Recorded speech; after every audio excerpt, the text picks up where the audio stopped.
दोबारा कांग्रेस की कमान संभालने के बाद सोनिया गांधी ने आज मीटिंग तलब की है। ये मीटिंग कांग्रेस हेडक्वार्टर में होगी, जिसमें सभी रियासती सदूर और कांग्रेस के ज़ेर इक़्तिदार वाली रियासतों के वज़ीर आला शामिल होंगे।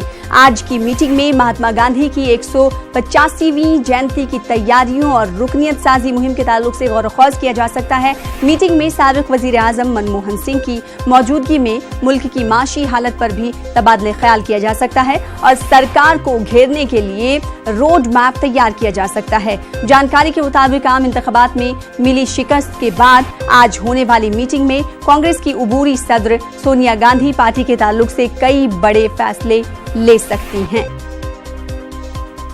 तो मीटिंग के हवाले से मजीद तफसीलात हासिल करेंगे। रुख करेंगे दिल्ली का। हमारे साथ हमारे नुमाइंदे राजीव तिवारी जुड़ रहे हैं। राजीव, बताइएगा ये मीटिंग कितने बजे मुनक्किद होगी और आज इस मीटिंग में क्या कुछ अहम फैसले कांग्रेस ले सकती है?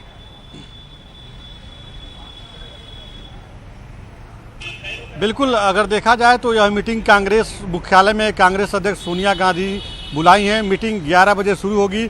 दोबारा अध्यक्ष बनने के बाद सोनिया गांधी यह मीटिंग बुलाई हैं। उनकी यह पहली मीटिंग है, इसलिए इसको महत्वपूर्ण माना जा रहा है। इस मीटिंग में जो है कांग्रेस पार्टी के जो राष्ट्रीय महासचिव हैं, प्रदेश के जो प्रभारी हैं, प्रदेश के जो प्रदेश अध्यक्ष हैं, कांग्रेस प्रदेश अध्यक्ष सभी और CLP लीडर, ये सभी लोग मौजूद रहेंगे और भी पार्टी प्रमुख यहाँ पे जो पार्टी के जो वरिष्ठ नेता है वो मौजूद रहेंगे। इसमें सबसे महत्वपूर्ण बात यह है कि महात्मा गांधी की जो 150वीं जयंती है, इसको किस तरह से कांग्रेस पार्टी मनाए और इसी जयंती को मनाने के क्रम में कांग्रेस पार्टी ने अपने शासन में जो आम जनमानस के लिए जो डेवलपमेंट के कार्य किए थे उसको कैसे आम जनता तक पहुंचाया जाए, इस पर चर्चा की जाएगी। साथ ही अगर देखा जाए तो देश में जो वर्तमान जो आर्थिक हालात हैं, चूँकि आर्थिक हालात में लगातार सवाल उठ रहे हैं, तो उस पर मनमोहन सिंह का भी स्टेटमेंट लगातार आता रहा है। तो अब मनमोहन सिंह इस बैठक में उस पर चर्चा कर सकते हैं कि किस तरह से सरकार को हम लोग घेर सकते हैं, कटघरे में खड़ा कर सकते हैं। क्योंकि अगर मनमोहन सिंह की बात की जाए तो 1991 में है, उनके समय में जो है उदारीकरण आया था। फिर 2008 में जब उनकी सरकार थी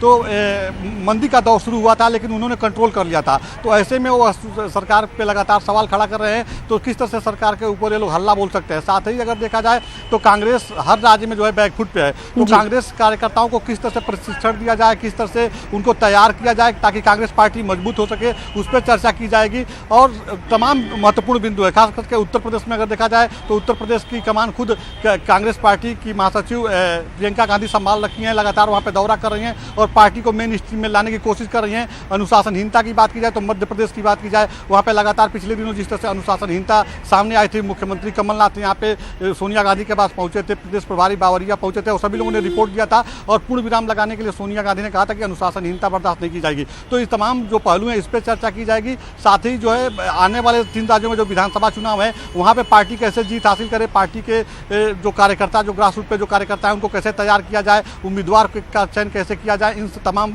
मुद्दों पर चर्चा की जाएगी। जी, जाहिर सी बात है, अब देखना ये होगा कि क्या कुछ अहम फैसले लिए जा सकते हैं। आप इस मीटिंग पर नजर बनाए रखें, हम आपसे दोबारा राब्ता कायम करेंगे। फिलहाल बेहद शुक्रिया राजीव, हमारे साथ जुड़ने के लिए और अपडेट देने के लिए।